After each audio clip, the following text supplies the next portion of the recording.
Dando andamento aos nossos estudos referentes à ferramenta Structural Designer da plataforma 3D Experience, vamos ver como nós podemos fazer uma análise térmica para avaliarmos alguns comportamentos referentes à troca térmica. Novamente, a primeira etapa é nós selecionarmos o nosso modelo CAD para fazermos a sua importação. Esse caso consiste numa peça simples, na verdade um conjunto de duas peças, onde uma recebe uma potência térmica, a peça inferior, e a peça superior tem um modelo de trocador de um dissipador de calor, né? Uma peça, um heat sink, né? Uma peça dissipador. Então ela tem um perfil de aletas para que tenha a área de troca térmica. Com o arquivo importado, nós vamos seguir as nossas etapas que você já está craque, ou seja, nós vamos selecionar o nosso aplicativo Linear Structural Validation. Vamos definir um nome para o nosso estudo, Physical Simulation Térmico, por exemplo, e definir a análise thermal como o estudo que nós gostaríamos de realizar. Criado o nosso estudo, nós vamos seguir aquelas etapas do nosso assistente. Nota que a maioria desses recursos, ou esses recursos do nosso assistente, de certa forma, eles também estão disponíveis nessa guia inferior. Porém, o assistente torna um guia, como é novamente o nome propriamente dito, é um assistente, onde nós temos praticamente um passo a passo do que nós precisamos realizar. Se eu quiser ver as propriedades de malha, eu acesso Mesh, eu tenho aqui os Mesh Specification e etc e tal. Temos as opções de condições iniciais, que numa análise térmica é bastante importante, como por exemplo, a nossa temperatura inicial. Nós temos parâmetros de conexões aqui também numa análise térmica, condições de contorno, de temperatura, cargas térmicas de fluxo ou potência térmica que nós vamos ver em seguida. Então vamos seguir pelo nosso setup, pelo nosso assistente, a partir de setup, vamos primeiro, eu gostaria de ver a malha. Eu posso primeiramente criar a nossa geometria de malha, e nós temos essas informações, nota que novamente nas regiões onde nós temos umas particularidades geométricas, a malha é mais refinada, enquanto no restante ela pode ser mais grosseira. Mas lembrando que eu posso vir aqui manualmente especificar um tamanho de malha. Por exemplo, eu quero que o tamanho de malha nessa peça de baixo seja 2 e na peça superior seja 1. Nós vamos regerar a nossa malha, reexecutar o gerador de malha para ele atualizar os parâmetros de malha com base nas informações que nós especificamos.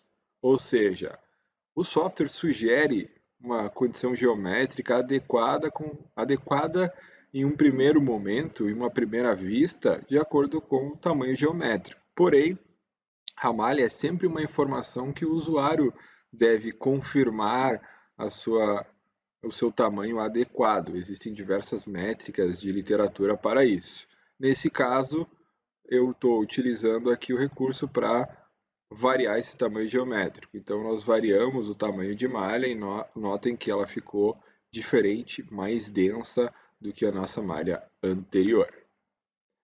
Seguindo, nós vamos para o nosso clássica definição de material, onde nós podemos especificar para cada material, para cada geometria, um diferente material também. Então, nesse caso, eu posso utilizar a árvore F3 para verificar os nossos diferentes corpos, ou, se eu desejar, eu também posso utilizar diretamente na área gráfica. Então, por exemplo, eu vou selecionar uma liga de alumínio e vou aplicar no nosso dissipador na peça superior. Apliquei. Agora eu quero pegar um outro material, uma outra liga de aço, talvez. Vamos ver que tipo de materiais nós temos aqui. Acredito que as propriedades mecânicas sejam bem semelhantes, mas eu vou selecionar aplicar uma liga de aço, por exemplo, e vou colocar nessa peça inferior do nosso modelo. Com a nossa propriedade de material atribuída, vamos dar sequência. Nós podemos definir algum tipo de contato, algum tipo de interação térmica entre os nossos componentes, como, por exemplo, utilizar aquelas ferramentas de detecção de contato que vai definir que existe uma interface de conexão entre as nossas duas geometrias, onde eu posso colocar um parâmetro diferente dessa condutividade entre os nossos modelos, como uma restrição, por exemplo. Podemos ou não atribuir valores que modifiquem, como, por exemplo, definir que existe alguma cola, algum tipo de fita térmica que faça uma restrição, uma resistência térmica. Próxima etapa, definirmos as nossas condições térmicas propriamente ditas. Nesse caso, nós temos diferentes parâmetros que podem ser utilizados como fontes de calor, que seria temperatura, fluxo térmico e etc. Eu vou utilizar nesse primeiro momento a fonte de calor volumétrica, onde eu vou selecionar o nosso volume inferior e vou dizer que esse volume possui uma potência de 50 watts. E agora eu já tenho a nossa potência atribuída. Se eu quiser definir, por exemplo, um parâmetro de convecção, de troca térmica por convecção do nosso dissipador, ou de todas as nossas geometrias em relação ao ambiente, eu posso colocar isso através da opção de Film Condition, onde eu seleciono faces e defino o valor de troca térmica, né, o coeficiente convectivo, por exemplo, né, muitas vezes conhecido como H nos cálculos analíticos. Se eu quiser fazer essa seleção de todas as faces, eu posso utilizar o recurso de propagação, onde eu seleciono uma face, digo um determinado ângulo e ele vai propagar a partir desse ângulo, por exemplo. Então nota que eu selecionei todas as faces a partir de 150 graus. Eu vou só remover essa última face, cliquei retornei para a seleção individual e vou desmarcar essa face inferior, ou seja, são todas as faces superiores do nosso dissipador marcadas. E aí eu vou definir qual é esse coeficiente convectivo, como por exemplo 100 watt por Kelvin por metro quadrado e a temperatura de referência como, sei lá, 20 graus Celsius.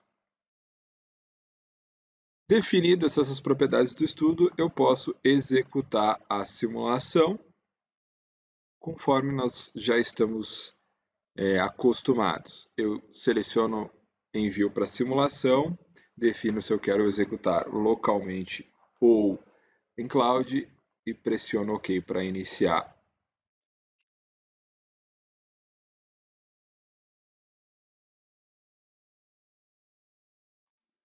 Com o estudo executado, nós vamos para a parte de resultados, que, numa análise térmica, consistem basicamente em temperatura e fluxo térmico. Então, fluxo térmico, nós temos, né, a relação de onde nós temos a maior troca térmica, onde está acontecendo e qual é a direção, o fluxo da troca de calor. Então, nota que a gente está tendo essa troca na direção superior do nosso modelo, nas interfaces do nosso dissipador. Eu posso utilizar o parâmetro de temperatura para identificar individualmente dentro do nosso modelo qual a temperatura em cada um desses pontos. Através dessa ferramenta de sonda, nós podemos gerar gráficos também, selecionando os pontos e clicando para gerar uma edição de plot ou renderizar essas opções, fazer vista de corte, etc. Na guia de Results, nós temos as ferramentas de reporte, como nós já conhecemos. Em em visualizar, nós temos recursos aqui referentes às nossas vistas. Muitas vezes é legal nós selecionarmos para ver exatamente uma determinada posição. Então nós podemos utilizar o recurso das vistas disponíveis dentro da plataforma 3D Experience. O estudo térmico, ele é simples como visualizamos, nós podemos fazer modificações nos nossos inputs térmicos, nessas condições de coeficiente convectivo, etc., para termos diferentes respostas, modificarmos o nosso modelo, atualizar, reexecutar, etc., para termos as respectivas e desejadas respostas do nosso projeto.